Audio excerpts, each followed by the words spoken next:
You were born with special eyes. The sea was as clear as glass to you. By the time you got old enough to join a ship's crew, you were smart enough to not tell them about everything you saw below the waves.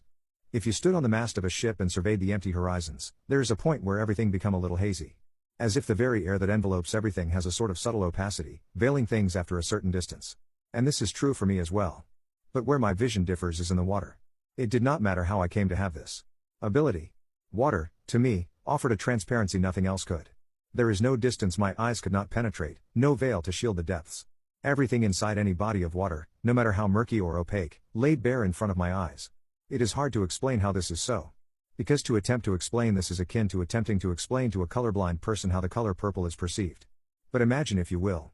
If you stood at the brow of a ship, you'd see further into the distance through the ocean than the air above it. That was the strange power I had.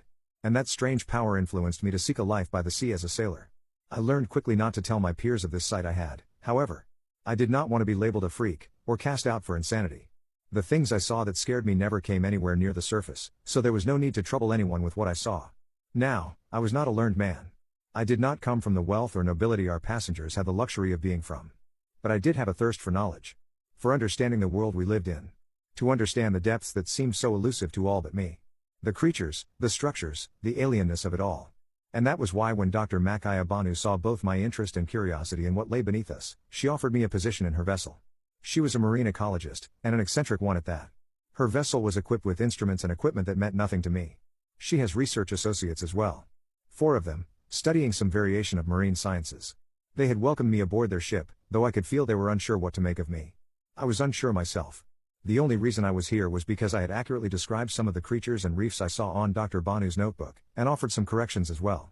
She took me to be an adventurous diver in my free time, a notion I had readily embraced. Revealing my secret to the other rope hands and deck boys was one thing. But telling these scientists something so far-fetched and unbelievable was out of the question. I would lose what little credibility I had managed to garner in Dr. Banu's eyes. On the 16th of August, 1867, our unnamed vessel departed from the island of Ceylon. We were to head south into the Indian Ocean to examine and sample the reefs. I had never been to Asia before this. I had never been so far south of the world. But it excited me. As I looked into the ocean in this part of the world, I saw both familiar and unfamiliar sights. New creatures, new colors, new. My eyes widened as I saw it. A monstrous beast, bigger than anything I had seen before. A leviathan as long as the coast we had just departed from and as wide as a quarter that. Its long, thin, tendril-like tentacles brushed against the rocky outcrops and brine as it traversed the ocean floor. I watched the strange formations on its back, obviously home to myriad of deep-dwelling fish and crustaceans. A living, breathing ecosystem of unfathomable proportions. I turned to Dr. Banu, unable to control my awe and exhilaration. You see it, too. Don't you? She asked, smiling as well.